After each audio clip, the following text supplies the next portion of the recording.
भारत के पहले digital mobile news channel metro TV में आपका स्वागत है। मैं हूं अनामिका। बुलेटिन की शुरुआत करते हैं आज की हेडलाइन से। यूपी के बाद अब पंजाब कांग्रेस में भी बगावत। पूर्व मुख्यमंत्री अमरिंदर सिंह ने पार्टी के रणनीतिकार प्रशांत किशोर के खिलाफ खोला मोर्चा। बीजेपी में शामिल होंगे उत्तराखंड कांग्रेस के बागी विधायक। अध्यक्ष अमित शाह से मुलाकात के बाद बिना शर्त शामिल होने को तैयार। गुजरात में प्रवीण तोगड़िया के भतीजे समेत 3 की हत्या। लालू ने पूछा यहाँ कौन सा राज। पत्रकार की हत्या के बाद बीजेपी ने बिहार में बताया था मां जंगल राज। बिहार के आरजेडी सांसद तस्लीमुद्दीन ने की पीएम मोदी की तारीफ। सीएम नीतीश कुमार को जमकर कोसा, कहा बिहार में नहीं है सुशासन। और दिल्ली में एमसीडी उपचुनाव के लिए हो रही वोटिंग। आप और बीजेपी के बीच कांटे की टक्कर। सत्तारूढ़ आम आदमी पार्टी पहली बार आजमा रही किस्मत। और अब देखते हैं आज की 5 बड़ी खबरें।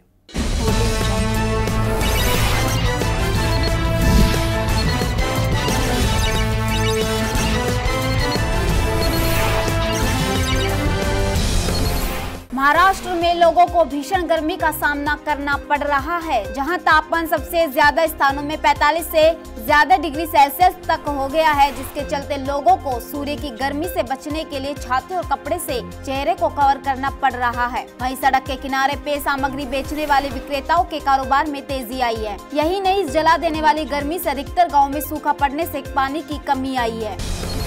उत्तराखंड और हिमाचल के जंगलों में लगी आग के बाद अब जम्मू कश्मीर में कल शाम से रियासी जिले के वन क्षेत्र में आग लग गई है, जिस पर अब तक काबू नहीं पाया जा सका। हालांकि वन विभाग की टीम पानी के जरिए आग पर काबू पाने की कोशिश में जुटी हुई है। ये आग जम्मू कश्मीर में राजौरी जिले के क्षेत्रों में बने वनों में लगी है। फिलहाल इस आग ने राजौरी स्थित जंगल को भी चपेट में ले रखा है। बिहार के पूर्णिया जिले में सरपंच के बेटे पर कथित तौर पर एक नाबालिग लड़की के साथ दुष्कर्म करने का आरोप लगा है। पीड़िता को इलाज के लिए अस्पताल में भर्ती कराया गया है, जहां उसकी हालत गंभीर बनी हुई है। जानकारी के मुताबिक वारदात को अंजाम देने के बाद से ही आरोपी मौके से फरार है। वहीं पुलिस ने मामले को गंभीरता से लेते हुए छानबीन तेज कर फरार आरोपी की तलाश शुरू कर दी है। गुड्डू नाम का लड़का है, जो हाजी अजीमुद्दीन का लड़का है। अभी उसका पिता सरपंच है और समिति पद में जो है कि इस बार चुनाव लड़ रहे हैं। वो लड़का इसको आम देने के बहाना झाड़ी में ले गया और इसके साथ जो है कि मुंह में कपड़ा डाल के बलात्कार किया। सूरत में विश्व हिंदू परिषद प्रेसिडेंट प्रवीण तोगड़िया के भतीजे भरत तोगड़िया समेत 3 लोगों की चाकू मारकर हत्या कर दी गई। हमले के बाद आरोपी मौके से भाग निकले। हमले में एक शख्स गंभीर रूप से जख्मी है, उसकी हालत नाजुक बताई गई है। सूत्रों के मुताबिक इसके पीछे की एक वजह निजी दुश्मनी मानी जा रही है। अभी तक केस में किसी आरोपी के अरेस्ट किए जाने की जानकारी नहीं है।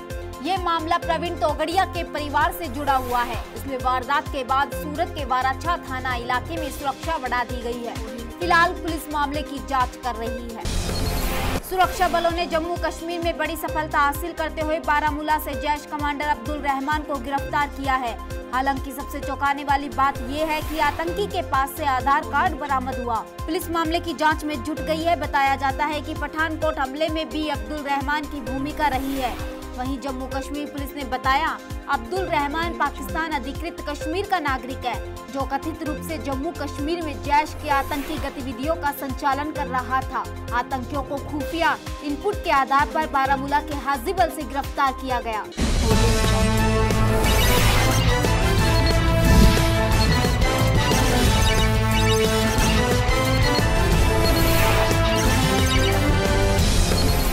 अब फटाफट नजर डालते हैं कुछ और बड़ी खबरों पर।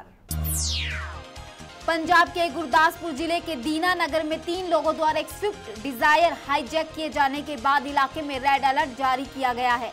सूत्रों का कहना है कि टाटा सुमो में आए 3 लोगों ने देर रात प्रदीप सैनी को रोका और उन पर हमला कर कार को हाईजैक कर लिया, जिसका नंबर PD01A7651 है। वहीं पुलिस ने टाटा सुमो को बरामद कर लिया है, जबकि स्विफ्ट डिजायर को गुरदासपुर के पास बरामद किया गया। फिलहाल पुलिस ने मुस्तैदी से आरोपियों की तलाश शुरू कर दी है।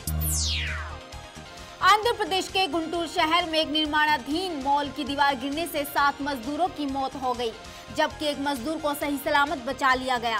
पुलिस के मुताबिक ये हादसा बीती रात उस समय हुआ जब गुंटूर के लक्ष्मीपुरम में एक बहुमंजिला मॉल के लिए 30 फुट गहरा गड्ढा खोदा जा रहा था। हादसे के समय वहां 8 लोगों के मौजूद होने की आशंका जताई जा रही है।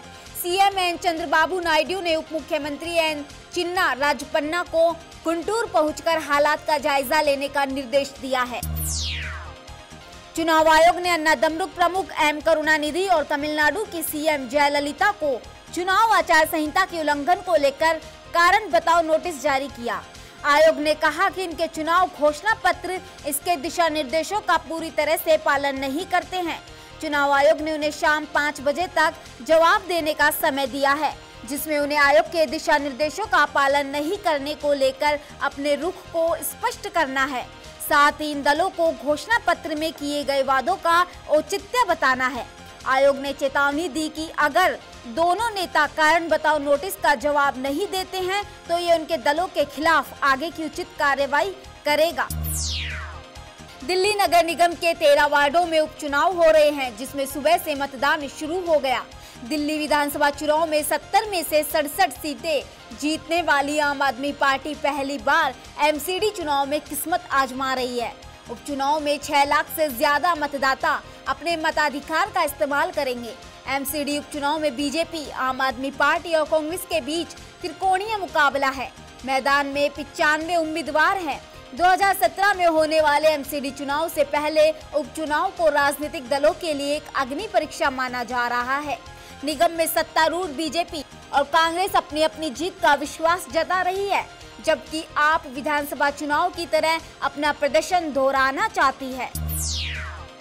बिहार के सिवान के पत्रकार राजदेव रंजन की शुक्रवार की शाम अपराधियों द्वारा निर्मम हत्या किए जाने के विरोध में नालंदा और शेखपुरा जिले के पत्रकारों ने शनिवार की शाम कैंडल मार्च निकाला। ये कैंडल मार्च श्रम कल्याण केंद्र से निकलकर हॉस्पिटल मोड़ और कागजी मोहल्ला होते हुए वापस हॉस्पिटल मोड़ पर पहुंचकर सभा में तब्दील हो गया।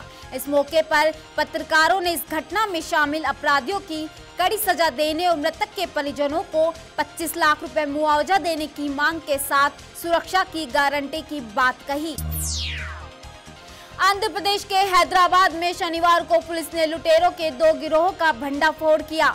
पुलिस ने आरोपियों से 33 लाख रुपए जब्त कर लिए हैं। इतना ही नहीं, गिरोह से 2 कारें, 2 ब्रीफकेस, ताले का गुच्छा और मोबाइल फोन भी बरामद कर लिया गया है। आपको बता दें कि पुलिस ने ये कार्रवाई जानकारी मिलने के बाद आंध्र प्रदेश, तमिलनाडु और तेलंगाना के राज्यों में कर 2 गिरोह को गिरफ्तार किया है।